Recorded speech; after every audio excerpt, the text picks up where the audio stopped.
1. Vamos a leer los versículos 16 al 32.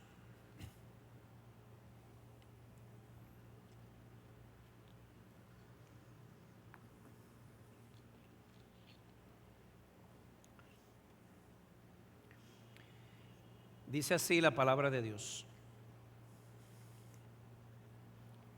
porque no me avergüenzo del Evangelio, pues es el poder de Dios para la salvación de todo el que cree, del judío primeramente y también del griego.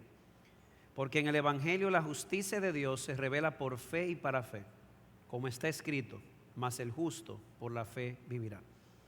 Porque la ira de Dios se revela desde el cielo contra toda impiedad e injusticia de los hombres, que con injusticia restringen la verdad. Porque lo que se conoce acerca de Dios es evidente dentro de ellos, pues Dios se lo hizo evidente. Porque desde la creación del mundo sus atributos invisibles, su eterno poder y divinidad, se han visto con toda claridad, siendo entendidos por medio de lo creado, de manera que no tienen excusa. Pues aunque conocían a Dios, no le honraron como a Dios ni le dieron gracias, sino que se hicieron vanos en sus razonamientos y su necio corazón fue entenebrecido. Profesando ser sabios, se volvieron necios y cambiaron la gloria del Dios incorruptible por una imagen en forma de hombre corruptible, de aves, de cuadrúpedos y de reptiles.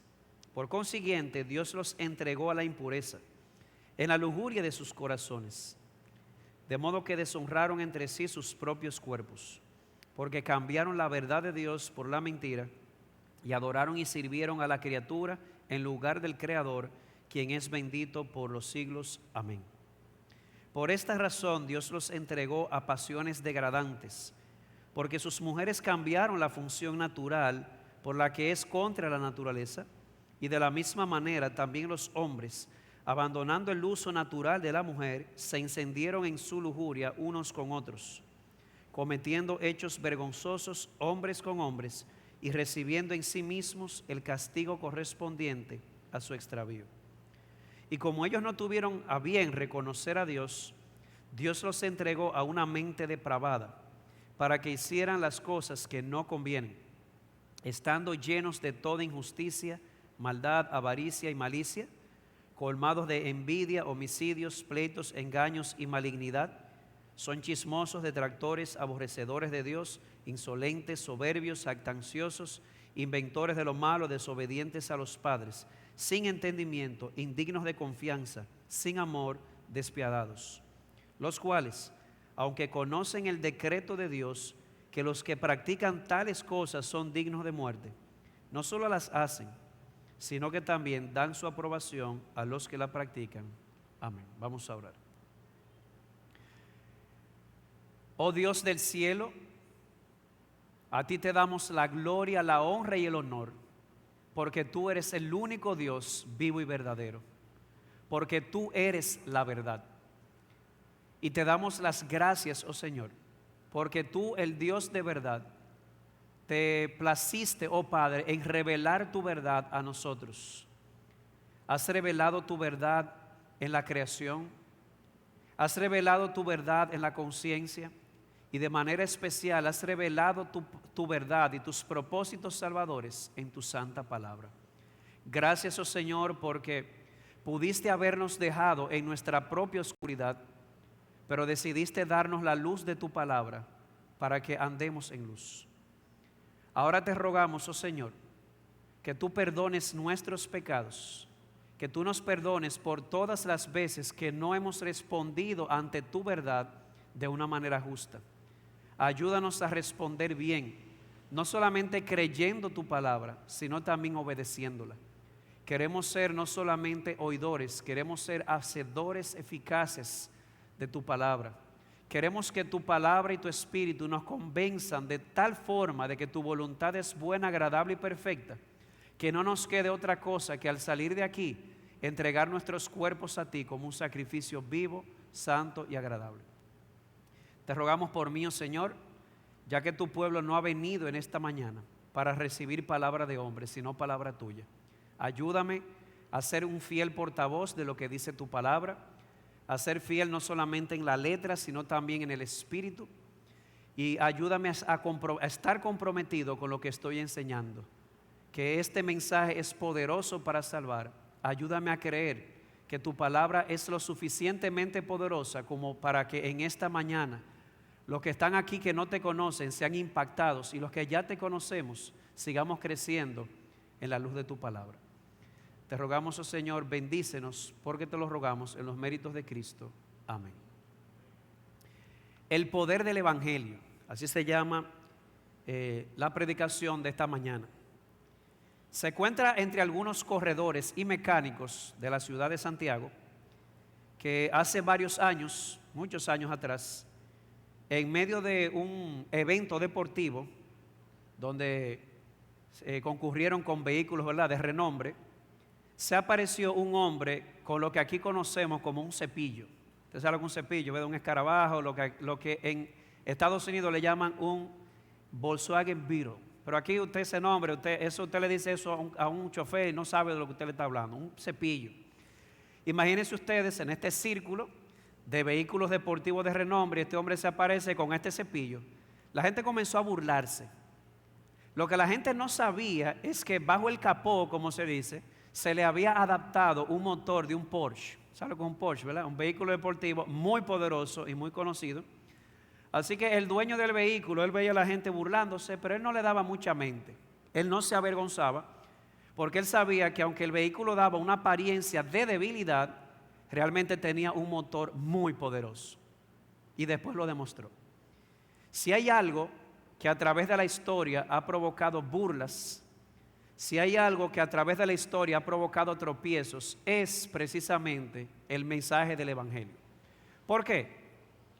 Porque hasta cierto punto el mensaje del Evangelio transmite una imagen de debilidad. O sea, cuando tú lo piensas, ¿de qué se trata el Evangelio? De Jesús.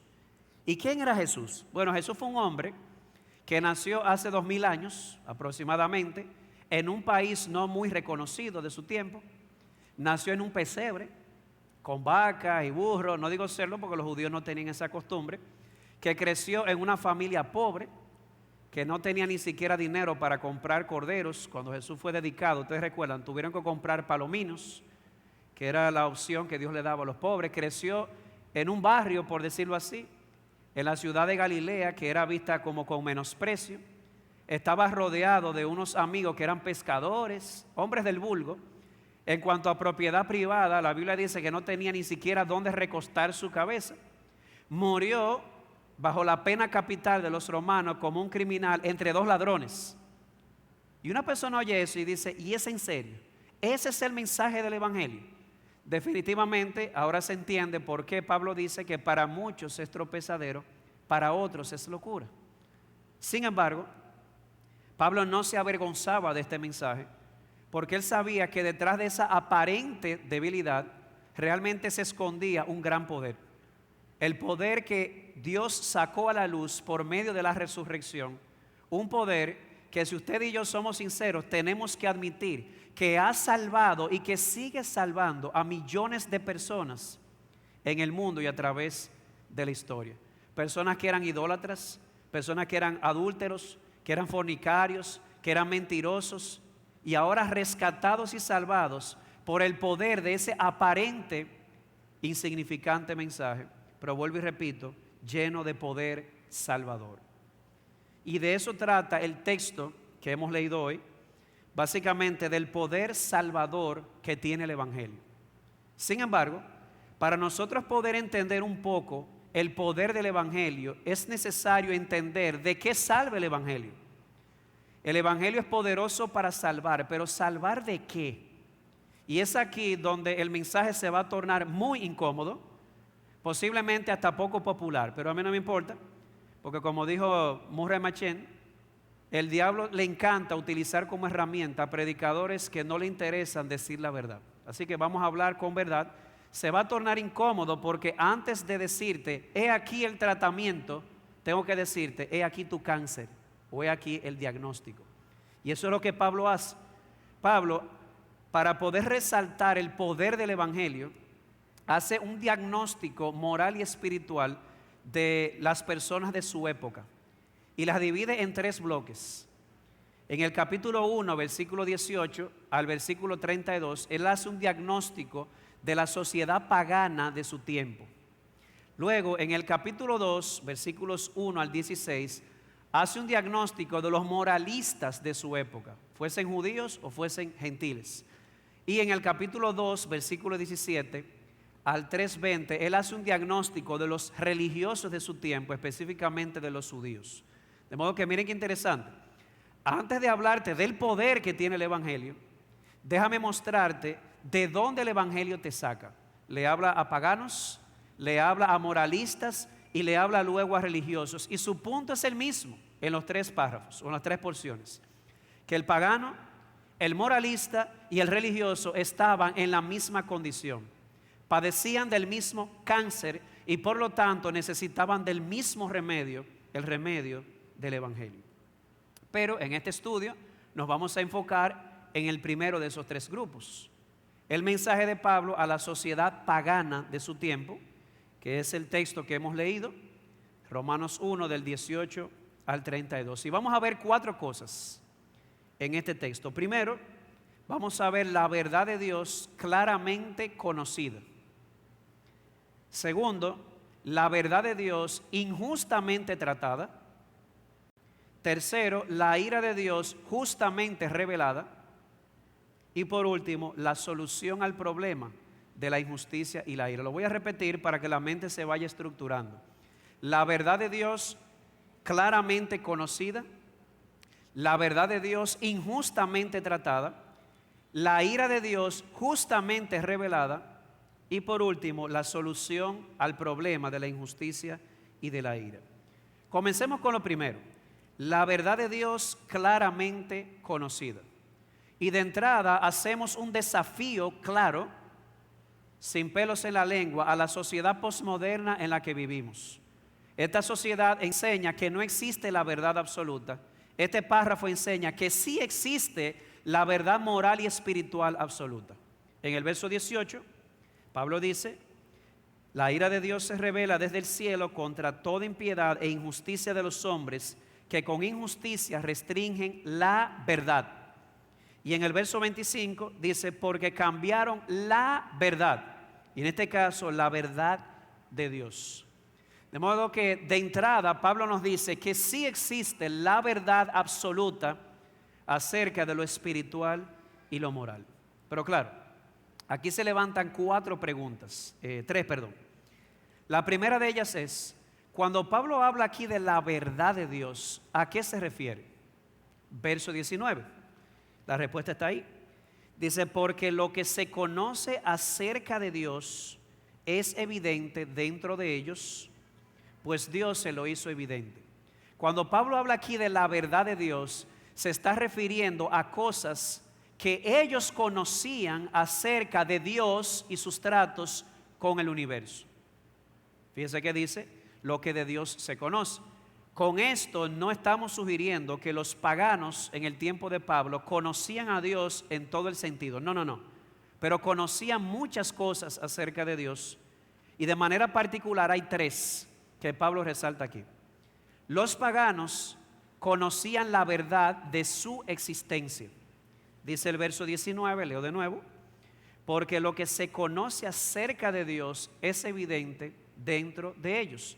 Aunque fuesen paganos, aunque no tenían la revelación especial, no tenían la Biblia, los paganos reconocían la verdad de que existe un creador.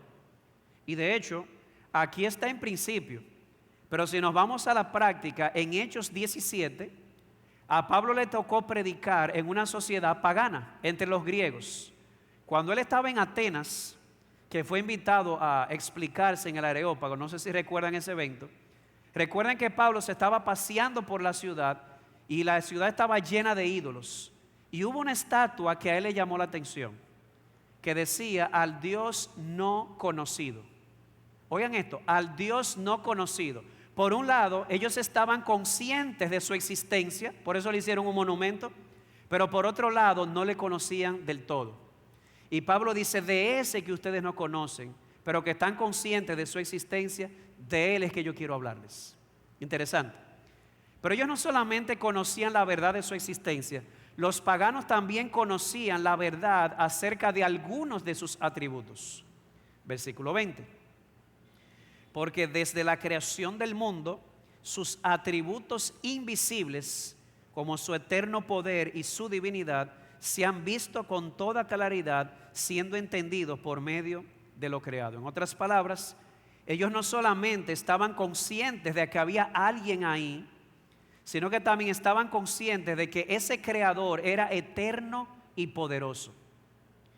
Pero para nuestra sorpresa, el conocimiento de ellos sobre este Dios iba un poco más profundo de ahí.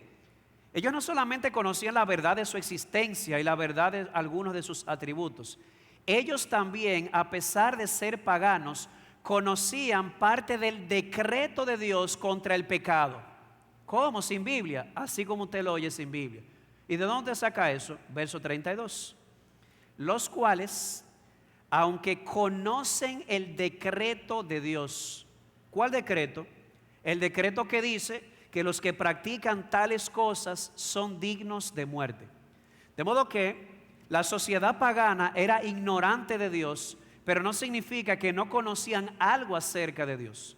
Ellos conocían la verdad de su existencia, conocían la verdad acerca de algunos de sus atributos, conocían la verdad acerca de su decreto de muerte contra el pecado. Y aquí viene una pregunta lógica. ¿Y si ellos no tenían Biblia, de dónde ellos sacaron ese conocimiento? Y Pablo menciona dos fuentes. La primera fuente de información, o para los que les gusta la filosofía, la primera base epistemológica de donde sacaron la información fue la creación. Versículo 20. Porque desde la creación del mundo, sus atributos invisibles, su eterno poder y divinidad se han visto con toda claridad, siendo entendidos por medio de lo creado, de manera que no tienen excusa. Para ponérselo de una manera sencilla, aún los paganos, cuando veían el universo creado y cómo funcionaba, inmediatamente en su entendimiento ellos sabían que tenía que haber un diseñador. Y amados hermanos, eso es sentido común. Lo que pasa es que el sentido común se ha vuelto en el menos común de los sentidos, me enseñaba alguien en estos días. Porque si yo tengo el sentido común para saber que una maquinaria compleja y que tiene un funcionamiento y que funciona bajo leyes, si yo puedo ver huellas de inteligencia detrás de un simple reloj o de un celular, ¿es en serio que tú no puedes ver esa huella en una célula humana? Mire, hermano y amigo, no me venga con eso. Yo no creo en Dios, yo creo en Dios no porque soy un ignorante y dejé de pensar, sino porque en mi cabeza y la tuya también, cuando vemos el universo cómo funciona, nosotros sabemos que detrás del orden y detrás de las leyes siempre hay un legislador y una mente inteligente. Y si yo puedo ver inteligencia en un reloj, ¿cómo no puedo ver inteligencia detrás del ADN? Eso es sentido común. Y dice Pablo que la sociedad de su tiempo, aún la sociedad pagana, solamente viendo cómo funcionaba el mundo, ellos dentro de ellos sabían que había alguien ahí. La creación era una de las fuentes a través de las cuales ellos sabían que había alguien ahí y que no estaba en silencio, como solía decir Francis Schaeffer. Pero la creación no era lo único. También estaba la conciencia. Según el verso 32, miren conmigo, los cuales, aunque conocen el decreto de Dios, ese decreto que une el pecado con la muerte, la pregunta es, ¿y cómo ellos conocían ese decreto si no tenían Biblia? No tenían Biblia, pero tenían conciencia. Capítulo 2, versículos 14 y 15. Míralo usted mismo. Pero cuando los gentiles que no tienen ley, stop ahí. Los gentiles que no tienen ley, es decir, los gentiles que no tenían Biblia, ¿estamos claros? A diferencia de los judíos. Cuando ellos que no tienen ley cumplen por instinto los dictados de la ley, ellos no teniendo ley son una ley para sí mismos, ya que se mostraba la obra de la ley escrita en sus corazones, su conciencia dando testimonio y sus pensamientos acusándolos unas veces y otras defendiéndolos. De modo que toda la información o el conocimiento de Dios que ellos tenían que no era mucho, pero tenían algo, venía no solamente de la creación externa, sino también de la conciencia interna. Y eso sigue siendo real. Estaba hablando hace un tiempo con una de las personas que más respeto en este mundo, un misionero que se llama David Seaton. Y lo respeto porque es más que palabrería.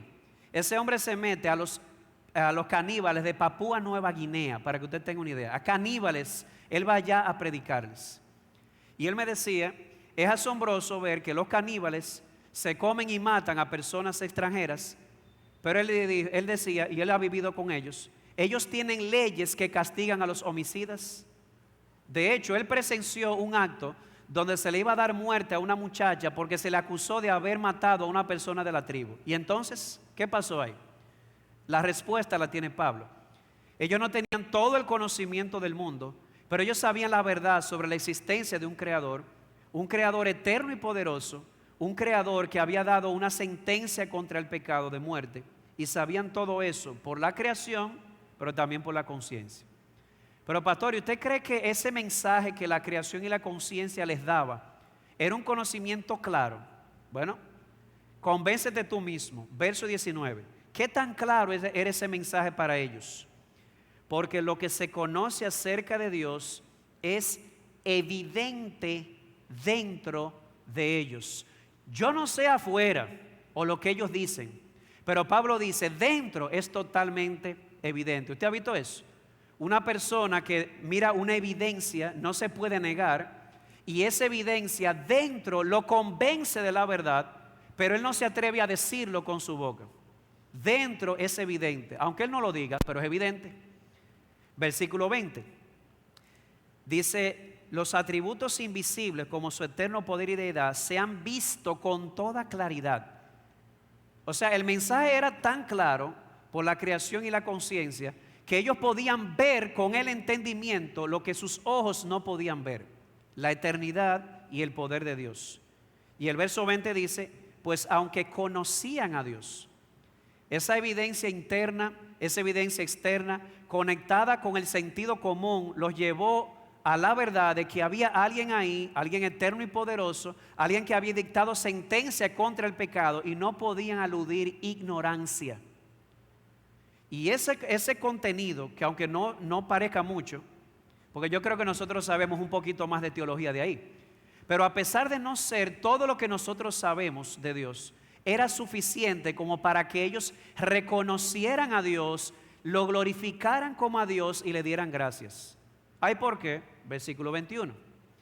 Pues aunque conocían a Dios, recuerden que ellos conocían su existencia, algunos de sus atributos y su decreto. Y a pesar de conocerlo, dice, no le honraron como a Dios, ni le dieron gracias. Es decir, lo poco que ellos conocían era suficiente como para que ellos le dieran gloria a ese creador y le dieran gracias por todos sus regalos. Y esa es la razón por la cual, según el verso 20 al final, ellos no tenían excusa. Verso 20 al final. De manera que no tienen excusa. Y ahí está la respuesta a tu pregunta. ¿Y qué piensa Dios hacer con los caníbales y con las personas que nunca han escuchado el evangelio? Es que tú no has entendido, al parecer, si haces la pregunta. Lo que condena al hombre no es rechazar a Jesús. La Biblia enseña que ya el hombre está bajo condenación, porque sea mucho o sea poco, algo conoce, y ¿sabe lo que ha hecho con lo que conoce? Lo ha pisado. O sea, cuando Cristo venga, si Cristo juzga a un caníbal por la cantidad de conocimiento que él tiene, aunque ese conocimiento no sea mucho, es suficiente como para Dios confrontarlo y ser hallado culpable. Conozco un amigo que estaba en la India de misionero, tenía a un amigo vecino, un hindú, que eran muy amigos, pero el hindú siempre decía que él no tenía nada de qué arrepentirse. Un día el hindú fue a la casa de él para visitarlo y empezaron a hablar.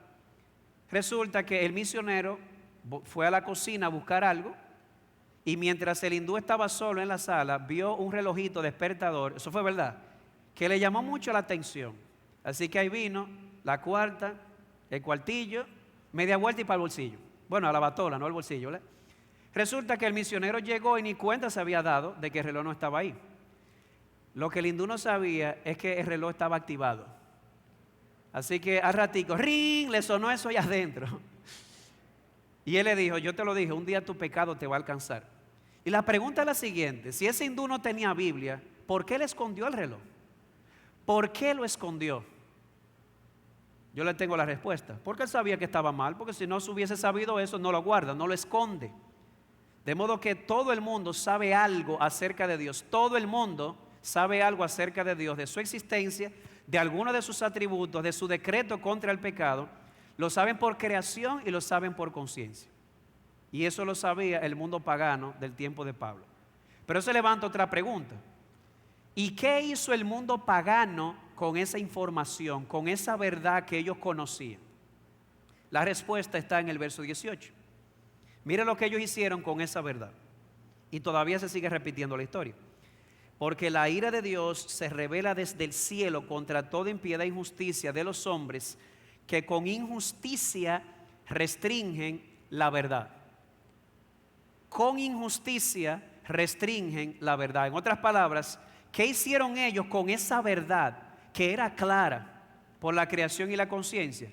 Dice Pablo, no la trataron justamente, trataron la verdad con injusticia. Pastor, explíquese, ¿qué significa eso que la trataron con injusticia? Tratar la verdad de manera injusta significa que en primer lugar ellos restringieron esa verdad. Versículo 18, lo leo de nuevo. Porque la ira de Dios se revela desde el cielo contra toda impiedad e injusticia de los hombres que con injusticia restringen la verdad. ¿Qué significa restringir la verdad?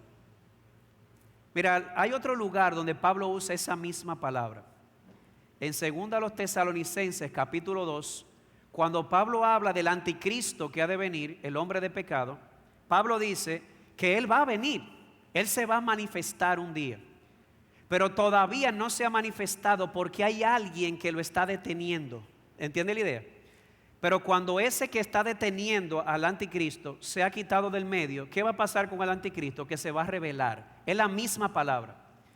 Tratar la verdad de manera injusta significa que la verdad que la creación y la conciencia están transmitiendo dentro de ellos, dice el verso 19, es evidente. Pero ellos tienen esa verdad encadenada. La tienen ahí agarrada, no dejan que ella se revele. Dentro ellos lo saben, por lo menos dentro. Ahora cuando ellos hablan, lo niegan. Versículo 21. Dice, pues aunque conocían a Dios, no le dieron gracias, no lo honraron como Dios, ni le dieron gracias, sino que se hicieron vanos en sus razonamientos. En otras palabras, una cosa era lo que ellos decían en sus razonamientos filosóficos, y otra muy diferente es lo que ellos sabían dentro. Entonces, ¿qué significa retener la verdad? Que ellos estaban convencidos de esa verdad, pero preferían mantenerla suprimida, preferían detenerla dentro, y cuando hablaban expresaban otra cosa. ¿Alguna vez usted ha tratado de mantener una pelota de basquetbol debajo de una piscina? ¿Te ha tratado eso? Eso es lo que ellos hacían. Tomaban la verdad quiere salir a flote, pero ellos no la dejaban. Es más o menos la idea. Y hay muchas personas así que ellos saben dentro que es evidente que hay alguien ahí, pero cuando tú lo oyes hablando en sus razonamientos, lo niegan. Pero es una hipocresía porque dentro ellos lo saben. Yo estaba viendo un debate de Douglas Wilson y Christopher Hitchens. Y recuerdo que en un momento Douglas Wilson le dijo a Hitchens, el ateo, y es en serio. O sea, yo quiero que tú pienses y me responda con sinceridad. ¿Es verdad que tú no le das crédito a la idea lógica de que detrás de este mundo tan ordenado tiene que haber una mente inteligente? Y Hitchens respondió, bueno, desde que él dijo el bueno, ¿sabe lo que pasó? Que la pelota de basquetbol salió, ese bueno sacó a evidencia lo que él sabía y estaba reteniendo. Pero, ¿qué dijo? Lo que pasa es que hace millones de años unos extraterrestres vinieron y plantaron una célula. Es una teoría que se llama pansperma. El punto es, ese bueno y esa teoría demostró que él sí sabía dentro de sí que lo que vemos hoy no se explica por un universo ciego y muerto. Tiene que haber una mente inteligente. Él se lo atribuyó a los extraterrestres Pablo dice, no, es el Dios creador. Pero, ¿y por qué? ¿Por qué no admitir que es Dios? ¿Por qué hablar de unos extraterrestres, de lo que no hay evidencia, ni en la Biblia ni en la ciencia? Porque la verdad no solamente es restringida injustamente, la verdad también es cambiada injustamente. Versículo 25. Porque cambiaron la verdad de Dios por la mentira. Oye esto, no solamente estaban convencidos, o no solamente era evidente dentro de ellos que esa es la verdad, no solamente prefirieron retener eso allá adentro y negarlo, ellos también prefirieron cambiar esa verdad por la mentira. Y así es el corazón humano. Prefiere cambiar la verdad y la mentira porque simple y sencillamente la mentira les permite vivir en sus pecados. ¿O no dijo Jesús, esta es la condenación? Que la luz vino al mundo y el mundo amó más las tinieblas que la luz. ¿Por qué? Porque sus obras eran malas. Entonces, en lugar de admitir en su razonamiento esa verdad, la retuvieron y prefirieron cambiarla por lo que es la mentira. ¿Y cómo se veía eso en la práctica? Por lo menos en el mundo pagano. ¿Cómo se veía ese intercambio de la verdad por la mentira? O en la idolatría. Mira conmigo específicamente el verso 22 y el 23. Profesando ser sabios, se volvieron necios y cambiaron la gloria del Dios incorruptible por una imagen en forma de hombre corruptible, de aves, de cuadrúpedos y de reptiles. Y nuevamente el verso 25 dice, porque cambiaron la verdad de Dios por la mentira y adoraron y sirvieron a la criatura en lugar del Creador, quien es bendito por los siglos. Amén. O sea que ese intercambio de la verdad para preferir la mentira tomó una forma palpable. ¿Cuál fue? La idolatría. Ellos no quisieron reconocer a Dios ni darle gracias. Antes de hacer eso, ellos prefirieron cambiar a Dios por los ídolos. Porque no te equivoques con esto. Al final, todo el mundo, incluyendo tú, terminas adorando algo. Aunque tú no seas religioso, tú terminas adorando a algo o a alguien. Porque al final tu vida siempre va a girar alrededor de algo, porque tú crees que ese algo o ese alguien te va a dar identidad y satisfacción. Lo que pasa es que deberías buscar eso en Dios, pero ellos dijeron, no nos interesa, lo vamos a buscar en los ídolos. ¿Tú sabes lo que es un ídolo? Dícese de un Dios que tú creas a tu imagen y a tu semejanza. Hablaba con alguien una vez que me decía, con un ateo, me decía, mira, para yo creer en Dios, Dios tiene que ser así. Y yo le dije, ahí está el problema. El problema es que tú no quieres a Dios, tú quieres un ídolo tuyo. Tú quieres un Dios creado por ti, a tu imagen y a tu semejanza. Pues te tengo una noticia. Ese no es el Dios de la Biblia, eso es un ídolo tuyo. El Dios de la Biblia, Él es, te guste o no. Él es, tú le ames o tú le odies. Él es, tú le sirvas o le des la espalda. Él es, punto. Eso significa Jehová, yo soy el que soy. Pero el corazón humano prefiere cambiar la verdad por la mentira, prefiere un ídolo o una creación antes que al Creador. Y ustedes preguntarán, ¿y por qué? O sea, ¿por qué el ser humano tiene esa tendencia, no solamente entre los paganos, aún en nuestro mundo, de preferir los ídolos antes que a Dios? Te voy a dar la respuesta, está en el verso 24. Por consiguiente, Dios los entregó a la impureza en la lujuria de sus corazones. La Reina Valera dice, Dios los entregó a la dureza de sus corazones. Oye, el problema no está en el intelecto, el problema está en el corazón. El problema que lleva a muchos a suprimir la verdad, el problema que lleva a muchos a cambiar la verdad, no es un problema de evidencia, no es falta de evidencia, ese es un problema del corazón, el corazón endurecido. Y van a buscar todo tipo de explicación para justificar por qué no quieren creerle a Dios. Y no es el único lugar donde Pablo lo dice.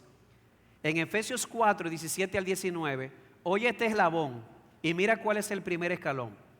Hablando de los paganos, él dice que ellos están entenebrecidos en su entendimiento. excluidos de la vida que hay en Dios por la ignorancia que en ellos hay, por la dureza de su corazón. Oye eso, el primer eslabón en la cadena es un corazón endurecido. Hablaba con un joven hace un tiempo que desafió mis creencias cristianas. Y yo le decía, ¿tú me permites explicarte? Y empiezo, páguete. Ustedes no van a creer lo que este joven me dijo.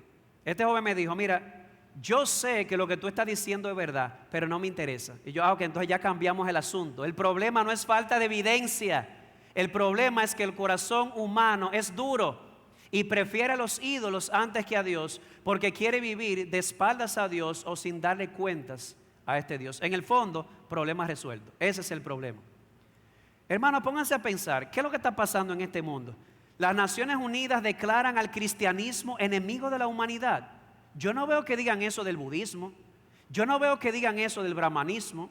Yo no veo que digan eso del Islam, que tanto daño ha hecho, del cristianismo, que dicho sea de paso, la ética y la sociedad occidental se ha edificado sobre el fundamento judeo-cristiano. Esta nación nació por principios cristianos. Los Estados Unidos, el Evangelio transformó las naciones más prósperas que hoy conocemos: Inglaterra, Alemania, Suiza, Estados Unidos. Y hoy se le quiere dar la espalda. ¿Por qué? Porque el Dios de la Biblia les sale al frente a ellos y lo que ellos quieren. Por eso muchos cristianos prefirieron darle la espalda a Dios, o que se profesaban ser creyentes, porque Dios era un obstáculo entre ellos y lo que ellos querían. Misterio resuelto. El cambio de la verdad por la mentira es un problema del corazón que no quiere al Dios de la Biblia porque los confronta con su pecado. Y aquí tenemos una enseñanza muy clara. Y la enseñanza es que la injusticia, el pecado, no comienza afuera. La injusticia o el pecado comienza dentro, con un corazón que no quiere creerle a Dios, sino que prefiere creerle al mundo, al diablo o a su propio corazón, que es engañoso más que todas las cosas. ¿Cómo así, pastor? Sencillo. ¿Por qué ese tipo robó? Estoy poniendo un ejemplo. O sencillo, porque antes de echar mano a lo que no le pertenecía, no le creyó a Dios cuando Dios dijo, yo te voy a cuidar, estate tranquilo, yo te voy a proveer lo que tú necesitas. ¿Por qué ese hombre cometió adulterio? Sencillo, porque antes de cometer el adulterio, en su mente y corazón no le creyó a Dios cuando Dios le dijo, es que yo te voy a dar satisfacción en tu matrimonio. ¿Por qué ese joven se expuso a la pornografía? Porque no le creyó a Dios cuando Dios le dijo, yo te voy a dar satisfacción con limpia conciencia en el matrimonio. Pero él le prefirió creer al diablo a su corazón y bebió de una cisterna agrietada. Así le llama, a propósito de cambio. En Jeremías 2:13 dice el profeta, me dejaron a mí fuente de agua viva y prefirieron cisternas rotas que no retienen agua. Al final, todo lo que hacemos fuera es el reflejo de si en el corazón le creímos a Dios o no. Adán y Eva.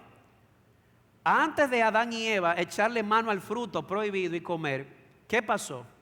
Dios había dicho esto, el diablo le dijo, eso es mentira. Dios le está mintiendo. De hecho, Dios sabe que si ustedes comen van a ser como Él. Acusó a Dios de mentiroso y acusó a Dios de tener malas intenciones. Antes de Adán y Eva echar mano del fruto, ¿qué pasó? En su mente hubo una batalla. La verdad de Dios, la mentira del diablo. ¿Y a quién le creyeron? Al diablo. Resultado, echaron mano del fruto. ¿Te das cuenta? Todo comienza aquí. La batalla se gana o se pierde en el corazón. El pecado o la injusticia humana comienza dentro con un corazón que no quiere creerle a Dios, sino que prefiere creer la mentira. Pero esto levanta otra pregunta para ir al tercer punto. ¿Ok? Ellos, los paganos, conocían la verdad de Dios, específicamente de su existencia, sus atributos, su decreto contra el pecado. Lo conocían por la creación y por la conciencia. El mensaje era tan claro que debieron haberle reconocido y darle gracias. Pero en lugar de ello, ¿qué hicieron? Ellos trataron esa verdad injustamente. Prefirieron retenerla en su corazón y peor aún, prefirieron cambiarla. ¿Por qué? Porque el problema no estaba aquí, estaba en un corazón endurecido. Y la pregunta que iba a hacer es esta: ¿y Dios qué dice de eso? ¿Cómo responde Dios ante un trato tan injusto en contra de la verdad? Versículo 18. Vuelvo allá. porque la ira de Dios se revela desde el cielo contra toda impiedad e injusticia de los hombres que con injusticia restringen la verdad. Ahí está la respuesta a la pregunta. ¿Cuál es la reacción de Dios ante ese trato tan injusto del hombre o del ser humano hacia la verdad? La respuesta es ira. La ira de Dios se revela desde el cielo contra esa injusticia de hombres que prefieren tratar la verdad con injusticia. Y claro, esto hay que explicarlo. Hay personas que oyen la palabra, la ira de Dios o la frase, y tropiezan. ¿Por qué? Porque se imaginan al pastor arriba del púlpito tirando sillas para el público, voceando mala palabra, golpeando gente. Pero déjame decirte algo, eso no es ira, eso es ira pecaminosa. La ira es otra cosa, por lo menos la ira de Dios. Lee conmigo el verso 18 de nuevo. Porque la ira de Dios se revela contra toda impiedad e injusticia de los hombres que con injusticia restringen la verdad. ¿Qué es la ira de Dios? La ira de Dios es la respuesta de Dios, una respuesta de indignación ante lo injusto o lo mal hecho. ¿Cómo así? Te lo voy a explicar de esta manera y yo sé que me vas a entender, si tú eres sincero. ¿Qué tú sentiste con el caso de Emily Peguero? Dime, ¿tú te acuerdas de ese caso, verdad? ¿No hubo algo dentro de ti que se llenó de indignación? Pero ¿cómo es posible? Y no solamente eso, dentro de ti hubo un clamor que decía, Señor, pero que se haga justicia. Ese sentimiento de indignación contra lo injusto que demanda justicia, ¿tú sabes cómo se llama eso en la Biblia? Ira, eso es ira.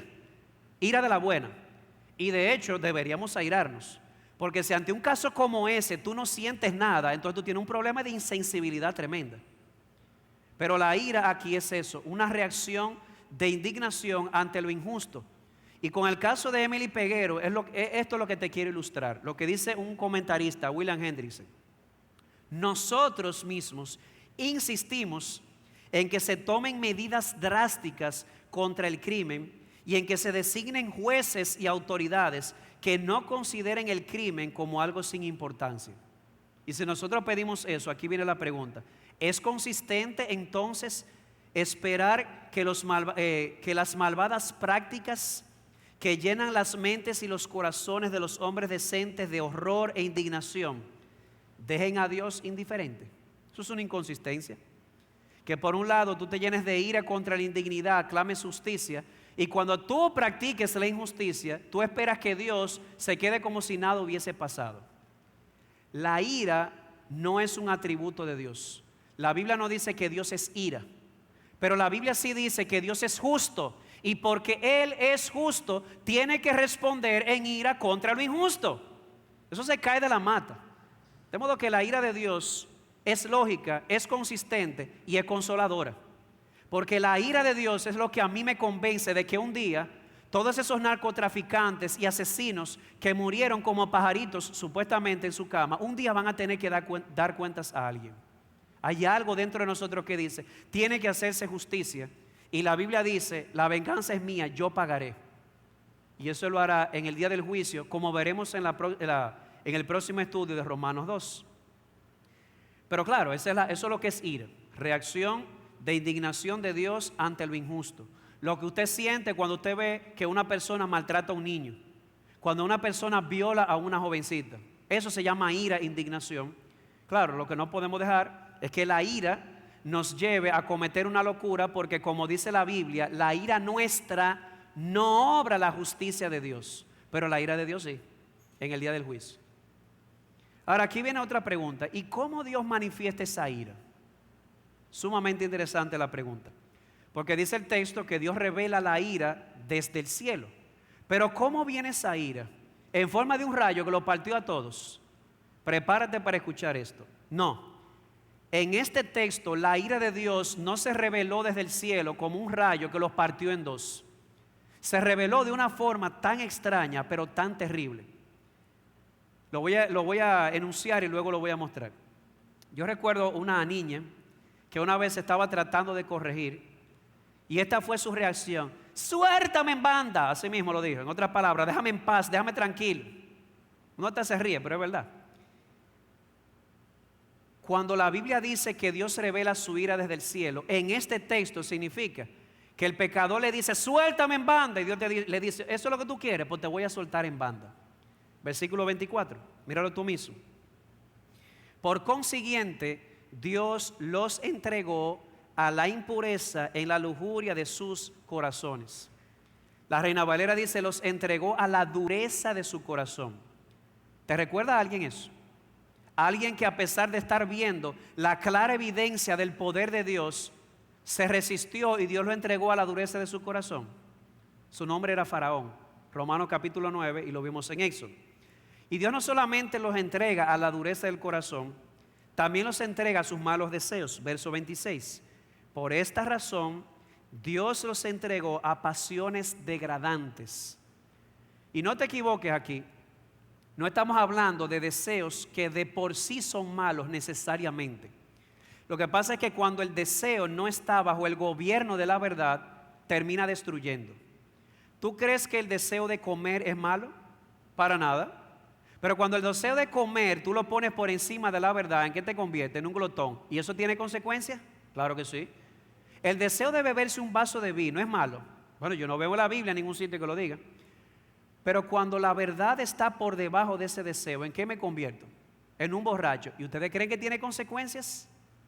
El deseo sexual, a propósito de eso que lo vamos a tratar, es malo. Para nada, Dios lo creó y es bueno. Pero ¿ustedes creen que tiene consecuencias cuando el deseo sexual está por encima de lo que Dios dice? Pregúntele a la familia que fue destruida, pregúntele a la familia que tuvo un accidente porque un miembro de su familia, controlado por el deseo de beber, tuvo un accidente y murieron miembros. Mis amados hermanos y amigos, una vida controlada por los deseos, yo no estoy diciendo que los deseos sean malos, pero que los deseos te gobiernen por encima de la verdad, eso da destrucción por todos los lados. Lo que corresponde no es suprimir los deseos, sino ponerlos bajo el gobierno de la verdad. Pero Dios también los entregó no solamente a corazones duros y a malos deseos, sino también a mentes depravadas. Versículo 28. Y como ellos no tuvieron en bien reconocer a Dios, Dios los entregó a una mente depravada. O dicho de otra manera, ellos querían creer su mentira. Querían creer sus habladurías, como decimos en el Cibao. Pues Dios les dijo, ok, pues yo te voy a dejar que tú te sigas creyendo tus habladurías y tu mentira. Y en la Biblia eso se ve varias veces. Dice en 2 Tesalonicenses 2, como ellos preferían la mentira, entonces Dios les permitió que un poder engañoso viniera sobre ellos, para que creyeran la mentira. Víctimas, no, ellos estaban cosechando lo que habían sembrado. No les interesaba la verdad, Dios los entregó a la mentira. Así que en este texto podemos ver una de las formas del juicio de Dios más extrañas y más terribles. Cuando Dios le dice a una persona, ¿qué es lo que tú quieres? ¿Que te suelte en banda? Te solté en banda. Lo entrega a sus malos deseos, lo entrega a su mente vana, lo entrega a la dureza de su corazón. Y como bien ha dicho Tim Keller, lo peor que Dios puede hacer contigo, por lo menos en esta tierra, porque lo peor todavía no ha llegado, que es el juicio de Dios en el día final, pero lo peor que Dios puede hacer contigo en esta tierra es entregarte a tu propia idolatría. ¿Ay, por qué? Porque cuando Dios te entrega a lo que a ti te dé tu gana de pensar o a lo que a ti te dé tu gana de sentir o desear, eso tiene resultados catastróficos. Como por ejemplo, versículo 28. Y como ellos no tuvieron a bien reconocer a Dios, Dios los entregó a una mente depravada para que hicieran cosas que no convienen. Es que cuando Dios lo entrega, la persona hace cosas que al final le afectan a la persona misma. Entiende, ¿tú crees que tu pecado afecta a Dios? Te pregunto. ¿Tú crees que Dios deja de ser más Dios porque tú pecas? No, es a ti a quien te afecta. Por eso Él los entrega y cuando Dios los entrega, ellos comienzan a hacer cosas que no convienen, cosas que terminan autodestruyéndoles. Verso 24. Por consiguiente, Dios los entregó a la impureza en la lujuria de sus corazones, de modo que deshonraron entre sí sus propios cuerpos. Es que, vuelvo y repito con Keller, lo peor que Dios puede hacer con una persona es entregarla a lo que le dé su gana de pensar y desear y hacer. ¿Por qué? porque terminan haciendo cosas que no convienen, cosas que terminan trayendo destrucción sobre la persona misma. O como dice Pablo, reciben en sí mismos el castigo por su propio extravío. Como por ejemplo, pastor, cuando los entrega y ellos hacen cosas que no convienen y se autodestruyen. Pablo tiene algo en mente, versículos 26 y 27. Por esta razón, Dios los entregó a pasiones degradantes, porque sus mujeres cambiaron, aquí está otra vez la palabra cambiar, cambiaron la función natural por lo que es contra la naturaleza. Y de la misma manera también los hombres, abandonando el uso natural de la mujer, se encendieron en su lujuria unos con otros, cometiendo hechos vergonzosos hombres con hombres y recibiendo en sí mismos el castigo correspondiente a su extravío. Eso tiene un nombre. No me importa parecer poco popular ni que me acusen de discursos de odio. Dios sabe que es amor. Pero eso se llama homosexualidad y lesbianismo. Cuando Dios entrega a una persona para que piense lo que le dé su gana, para que haga lo que le dé su gana, para que sienta lo que le dé su gana, el resultado es ese. Termina haciendo cosas que no convienen, cosas que terminan destruyendo a la misma persona. Entre ellos, pecados como la homosexualidad, que son contrarios a la naturaleza. Y quiero hacer un paréntesis aquí. Mira, Pablo dice, pretendiendo ser sabios se hicieron necios. ¿Tú quieres un argumento más necio que tratar de defender la homosexualidad por la ciencia? Mire, mi hermano, no vamos a cambiar la biología 101 por un sentimiento subjetivo. Eso es tan evidente, aunque se quiera negar. Eso es sentido común. Recientemente una campeona femenina de artes marciales mixtas fue desafiada por un tipo que se hizo una cirugía, un trans. O sea, en los genes, porque los genes no mienten, era XY, era un hombre, pero se hizo una cirugía y parecía mujer. La verdad es evidente, es un hombre, eso no lo va a cambiar nadie. Y ese hombre que se veía como mujer desafió a la campeona, que esa sí era mujer de verdad, de artes marciales mixtas. La campeona quiso decir que no, pero después pensó, me van a acusar de transfóbica. Aceptó la pelea. ¿Y qué pasó? Lo que era de esperarse. El tipo que se veía como tipa, era un hombre, solamente le dio una aquí y le fracturó el cráneo. ¿Sabe por qué? Porque eso no se puede cambiar. Y yo no sé en tu barrio o en tu ciudad cómo le llaman a eso, pero cuando un hombre le da a una mujer, eso se llama abuso. Y hemos llegado a la locura de meter a un hombre preso que se autopercibe como hombre porque maltrató a una mujer, pero a otro hombre que se autopercibe como mujer golpea a una mujer y no hay problema. ¿Qué pasa? ¿A dónde vamos a llegar con esto? No, es una locura y alguien tiene que decirlo. Alguien tiene que decirlo. Ese es el resultado de Dios decir, ok, te entrego a que tú hagas lo que te dé la gana. Un hombre con una mujer en un ring de boxeo, ¿qué le parece eso? ¿De cuándo a dónde? Pero se admite porque él se percibe como una mujer. Bueno, yo vi un hombre que se percibía como un perro dálmata. Y lo peor del caso es que lo adoptaron como un perro dálmata. Y ahí está en una casa con un disfraz. Un manganzón que yo no sé qué va a pasar el día que lo dejen solo con la hija de ellos. A ese nivel vamos a llegar. A ese nivel llega el corazón del hombre. Dios le dice, ¿tú quieres que te suelte en banda? En ira dice, ok, haz lo que tú quieres. Como dijo C.S. Lewis, solamente hay dos tipos de personas en este mundo. Aquellos que después de oír la palabra de Dios le dicen, Señor, que se haga en mí tu voluntad, buena, agradable y perfecta. Y aquellos que después de oír la voluntad de Dios dicen, no, y Dios le dice, ok, que se haga como tú quieras. Y los entrega a su propia concupiscencia. Y el asunto no termina ahí. Realmente no te equivoques con esto. Ahora voy más fuerte todavía. Porque si tú pensabas que la homosexualidad es el único resultado, te equivocaste. Hay más cosas envueltas. Versículos 29 al 31. Estando llenos de toda injusticia, maldad, avaricia y malicia, colmados de envidia, homicidios, pleitos, engaños y malignidad, son chismosos, detractores, aborrecedores de Dios, insolentes, soberbios, jactanciosos, inventores de lo malo, desobedientes a los padres, sin entendimiento, indignos de confianza, sin amor, despiadados. Cuando Dios entrega a una persona a lo que le dé su gana, el resultado no es solamente una conducta homosexual. El resultado es que la persona es llena de todos estos vicios. ¿Tú sabes por qué lo quiero resaltar? Porque es verdad que el homosexual necesita del evangelio que lo salve, pero el chismoso también, dice aquí, y el mentiroso también. Si tú estás juzgando al homosexual, mira qué grotesco. La Biblia enseña que también estos se llenaron de chisme, se llenaron de mentira, se llenaron de desobediencia a los padres, no había ningún tipo de misericordia hacia el necesitado. De modo que ten cuidado.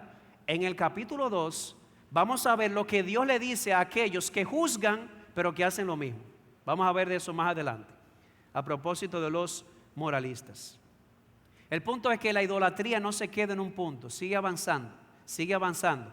Y llega un punto que, como dice el verso 32, léelo conmigo, dice: aunque conocen el decreto de Dios, que los que practican tales cosas son dignos de muerte, no solo las hacen, sino que también dan su aprobación para aquellos que las practican. En otras palabras, al ser abandonados por Dios a su mente, corazón y voluntad, la persona hace cosas que no convienen, cosas que los llevan a la autodestrucción. Y no es solamente homosexualidad, se vio ahí una lista, y al final no solamente las hacen, sino que también quieren insistir en que esas cosas se aprueben en la sociedad. ¿No le parece familiar eso? Conductas degradantes, conductas antinaturales que van en contra de la familia, que van en contra de la decencia, del orden, del shalom o la paz o la armonía que Dios estableció. Y ahora quieren imponerte a ti, que esas cosas no solamente se acepten, sino que también se vean como normales. Y no pienses mal, con esto no quiero sugerir que se tome acciones legales. Un homosexual, un adúltero, deben ser tratados con dignidad, porque son seres humanos creados a imagen de Dios. Y sus derechos como ciudadanos deben ser cuidados y protegidos. Y deben tener las mismas oportunidades que tú y yo para trabajar en la sociedad. Pero no estamos hablando del individuo, estamos hablando de la conducta. Cuando llegan a ese tipo de conductas que terminan destrozando, y peor aún, quieren imponerla, no solamente en la sociedad, se la quieren imponer a mis hijos y a los tuyos también. Entonces, así no. Ese es el punto. Llegan a ese punto no solamente de hacerlo, sino también de aprobarlo y querer que eso se apruebe y sea visto en la sociedad como algo normal. Así que hasta aquí hemos visto una verdad de Dios claramente conocida, una verdad de Dios injustamente tratada, una ira de Dios justamente revelada, en este caso entregando. Y aquí viene la última pregunta para tratar el último punto. Pastor, pero es que esa descripción que usted ha dado es tan sombría, tan fuerte. ¿Realmente hay solución? ¿Hay remedio para una persona que esté hundiéndose en el fango de su propio pecado, de su propia injusticia? ¿Habrá solución para una persona que Dios la haya abandonado a su propia mente, a su propio corazón y a sus propios deseos? La respuesta es sí, hay solución para esa persona. El punto de Pablo aquí no es simplemente resaltar la profundidad de la depravación humana. El punto de Pablo aquí es mostrar que esa depravación requiere de un poder grande para resolver, y ese poder grande está en el Evangelio. Versículo 16, míralo tú conmigo. Porque no me avergüenzo del Evangelio de Dios, del Evangelio, pues es el poder de Dios para salvación a todo el que cree, del judío primeramente y también del griego. Para muchos el Evangelio es tropezadero, para muchos es locura, pero Pablo dice: no me avergüenzo, porque el Evangelio es el poder salvador de Dios. La persona que esté más hundida y más degradada en su pecado tiene solución en el Evangelio. Una gran depravación tiene un gran remedio, y ese remedio es el Evangelio de Dios en Cristo. De hecho, por lo que hemos visto, ¿de qué necesita el ser humano que Dios lo salve? Hemos visto de dos cosas: de su propia injusticia y de la ira de Dios. ¿Alguna vez tú habías oído eso de que tú necesitas que Dios te salve de ti mismo? Bueno, según el texto, tú necesitas, o el ser humano necesita, que Dios lo salve de su propio pecado e injusticia y de la consecuente ira de Dios. Y dice Pablo, el evangelio es poder de Dios para salvación. Eso significa que el evangelio es la solución para la injusticia humana. ¿Y cómo te lo sabe? Vamos a leer de nuevo el 18. La ira de Dios se revela desde el cielo contra toda impiedad e injusticia de los hombres que con injusticia restringen la verdad. ¿Cuál es la palabra que se repite 2 veces ahí? Injusticia. Pero no, ¿cómo comienza el verso 18?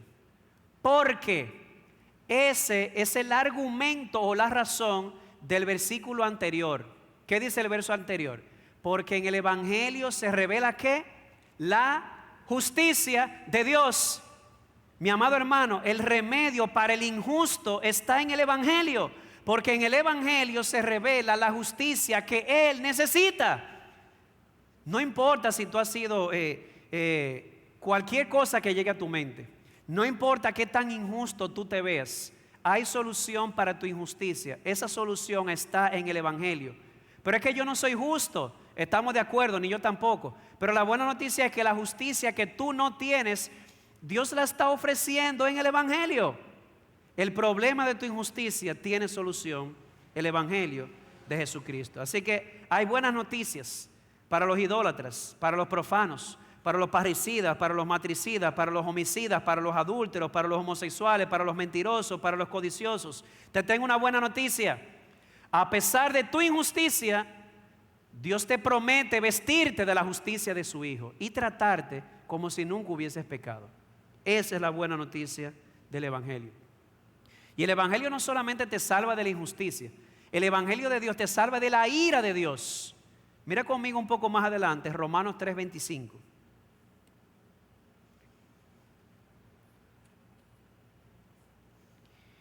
Dice, a quien Dios, hablando de Jesucristo, exhibió públicamente como propiciación por su sangre a través de la fe, como demostración de su justicia, porque en su tolerancia Dios pasó por alto los pecados cometidos anteriormente. Pero oye esta palabra, Dios puso a su Hijo como propiciación. ¿Tú sabes lo que significa propiciar? Precisamente aplacar la ira. Y ya hemos visto lo que es ira. La ira de Dios es un sentimiento de indignación contra la injusticia que le lleva a castigar la injusticia. Pero según este texto, el Hijo se puso en el medio y la ira y la justicia de Dios cayó sobre el Hijo. ¿Para qué? Para que tú seas perdonado. Mi amado hermano, sobre todo mi amado amigo que está aquí, que no es creyente, tú no tienes por qué pagar, porque Jesucristo pagó. Si tú decides pagar, es porque tú quieres pagar. Pero la solución a tu problema de injusticia y de la consecuente ira de Dios está en el evangelio de Jesucristo. El evangelio te salva de la injusticia y de la consecuente ira de Dios, porque Jesús absorbió esa ira cuando estaba en la cruz. Pero usted dirá, pastor, pero ya estoy terminando. Pero eso suena muy bueno para ser verdad. Algo hay que hacer para que yo pueda experimentar ese poder salvador. Sí, eso es verdad. Algo tú tienes que hacer para experimentar ese poder salvador en tu vida. Pero te voy a decir primero lo que no tienes que hacer. Para experimentar ese poder, Dios no te exige que tú hagas cosas para ganarte o merecerte eso. Al final nunca vas a llegar a la meta. Lo único que tienes que hacer es abrir las manos de la fe y recibir el regalo de justicia que Dios te da. Verso 16.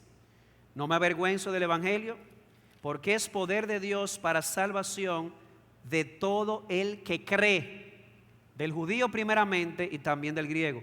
Y luego en el 17 dice que esa justicia se revela por fe y para fe. Lo que Dios requiere de ti no es que tú trates de hacer cosas para ganarte esa justicia.